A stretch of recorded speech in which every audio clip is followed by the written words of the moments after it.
నమస్కారం NSTV news కి స్వాగతం. నా పేరు ఉషా. ముందుగా ముఖ్యాంశాలు. కూటమి ప్రభుత్వం నిర్వహించిన డిఎస్సిలో జరిగిన అక్రమాలపై సిబిఐ విచారణ చేపట్టాలని డిమాండ్ చేస్తూ పట్టణంలోని బోసుబొమ్మ సెంటర్లో వైఎస్ఆర్ పార్టీ ఆధ్వర్యంలో చేపట్టిన రెండో రోజు నిరాహార దీక్ష కార్యక్రమంలో మాట్లాడుతున్న మాజీ కౌన్సిలర్, జిల్లా వైసీపీ మున్సిపల్ విభాగం ప్రధాన కార్యదర్శి, సీనియర్ వైసీపీ నాయకులు మోదుగు ప్రసాద్. ఏదైతే మన ప్రీతమ నాయకులు జగన్మోహన్ రెడ్డి గారి పిలుపు మేరకు ఏపీ జన్జెట్ కార్యక్రమంలో భాగంగా తిరువూరు నియోజకవర్గంలో నల్లగట్ల స్వామిదాసు గారి ఆధ్వర్యంలో మరి ఈ రిలే నిరాహార దీక్షకు విచ్చేసిన ముఖ్య అతిథులందరికీ ముందుగా హృదయపూర్వక ధన్యవాదాలు. మరి మనం చూస్తూ ఉన్నాం, గత కొంతకాలంగా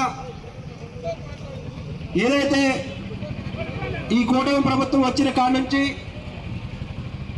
ఏడాదికి 4 లక్షల ఉద్యోగాలు ఇస్తారని చెప్పి, ఈ 5 సంవత్సరాల పీరియడ్ మొత్తం మీద 20 లక్షల ఉద్యోగాలు ఇస్తానని చెప్పి, అలా లేని పక్షంలో నా కాలను పట్టి బయటికి ఇచ్చే హక్కు విద్యార్థులకు అదేవిధంగా ఓటర్లకు ఉందని చెప్పి ఎన్నికల్లో ప్రచారంలో భాగంగా ఆ రోజు లోకేష్, అదేవిధంగా చంద్రబాబు నాయుడు గారు, అదేవిధంగా జనసేన పార్టీ అధినాయకులు పవన్ కళ్యాణ్ గారు కూడా మరి బాబు షూరిటీ భవిష్యత్తు గ్యారంటీ అని చెప్పేసి బాండ్ మీద సంతకాలు పెట్టి ఏదైతే ఆర్థికంగా ఉద్యోగాలు లేక ఇబ్బంది పడుతున్నటువంటి ఆంధ్ర రాష్ట్రానికి కపటమైన అబద్ధాలు చెప్పి మరి ఆ రోజు అధికారంలోకి వచ్చినటువంటి మరి కూటమి ప్రభుత్వం మరి ఇప్పటి వరకు దాదాపుగా 2.5 సంవత్సరాలు కావస్తా ఉంది.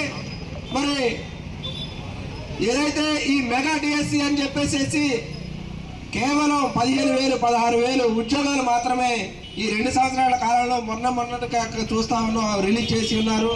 దాంట్లోని కూడా అవకతవకలు మరి ఏదైతే టీడీపీ గవర్నమెంట్ కానీ జనసేన కాను అదేవిధంగా బీజేపీకి గాను మరి వాళ్ళు ఎవరికైతే కావాలనుకుంటున్నారో వాళ్ళకు మాత్రమే ఈ యొక్క టీచర్స్ ఉద్యోగాలు ఈ 16,000 మరి డబ్బులు దండుకొని అదేవిధంగా కష్టపడ్డ మరి విద్యార్థుల లోకానికి కానీ అందరికీ కూడా మొండి చేయి చూపించి మరి ఈరోజు చూస్తా ఉన్నాం.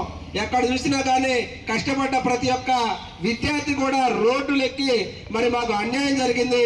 సాక్షాత్తు గోల్డ్ మెడల్ వచ్చినటువంటి విద్యార్థులు కూడా మరి ఆ అవకాశం రాకుండా 10th క్లాస్ ఫెయిల్ అయిన వాళ్ళకే మరి ఉద్యోగాలు వస్తున్నాయి.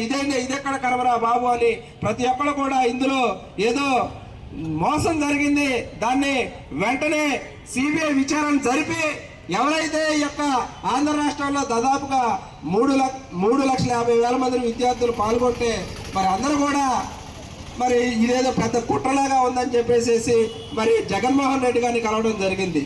బాధితులందరి తరఫున కూడా జగన్మోహన్ రెడ్డి గారు వాగ్దానం ఇచ్చారు. విద్యార్థులకు ఎవరైతే నష్టపోయి ఉన్నారో మరి కూటమి ప్రభుత్వం మరి స్కాలర్షిప్ కానీ అదేవిధంగా ఫీజు రియంబర్స్మెంట్ కానీ ఎవరైతే ఈ 2 సంవత్సరాల్లోనే బాధితులు ఉన్నారో వాళ్ళందరికీ కూడా మేలు జరిగే విధంగా మన పార్టీ అండగా ఉంటుందని హామీ ఇచ్చారు. దాంట్లో భాగంగానే ఆంధ్ర రాష్ట్రంలో ఈరోజు ఎక్కడ చూసినా కానీ రిలే నిరాహార దీక్షలలో ప్రతి ఒక్క విద్యార్థులు కూడా పాల్గొని మరి అందరూ కూడా ఆ యొక్క నియోజకవర్గ ఇన్ఛార్జీలకు అండగా పెద్ద ఎత్తున రాష్ట్రంలో చూస్తా ఉన్నాం. మరి ఈ రకంగా ఎక్కడ చూసినా కానీ మరి విద్యార్థులు అదేవిధంగా వైఎస్ఆర్సీపీ కుటుంబ సభ్యులు కూడా ఈ రాష్ట్రంలో జరుగుతున్నటువంటి అన్యాయాన్ని నిలదీసే విధంగా ఏదైతే ఈ విద్యాశాఖ మంత్రి జరిగినటువంటి ఈ యొక్క అవకతవకలకు సిబిఐ విచారణ జరిపి ఇందులో లోటుపాట్లు ఉంటే ఖచ్చితంగా నైతిక బాధ్యత వహించి మరి రాజీనామా చేయాలని చెప్పేసి మరి యొక్క ఆంధ్ర రాష్ట్రంలోని ఇప్పటి వరకు జరుగుతున్నటువంటి నిరాహార దీక్షలకు మరి అందరూ కూడా ఎదురు చూస్తూ ఉన్నారు. మరి ఏదైతే దాదాపుగా పెండింగ్ లో ఉన్నటువంటి 3,000 కోట్ల రూపాయలను మరి తక్షణం రిలీజ్ చేయాలని, అదేవిధంగా విద్యార్థులందరూ కూడా మరి ఈరోజు నేను జగన్మోహన్ రెడ్డి గారు విద్యార్థి సంఘాలు మొత్తం కూడా కలిసి ఉన్నాం. జగన్మోహన్ రెడ్డి గారిని పెండింగ్ లో ఉన్నటువంటి స్కాలర్షిప్లు, ఫీజు రియంబర్స్మెంట్లు 7,000 కోట్ల రూపాయలు ఉన్నాయి. అవి కానీ 10 రోజుల్లో అవి కనుక చెల్లించకపోతే విద్యార్థులందరూ కూడా కళాశాలల నుంచి బయటికి పంపే విధంగా వాళ్ళందరూ కూడా బెదిరిస్తూ ఉన్నారని చెప్తా ఉన్నారు.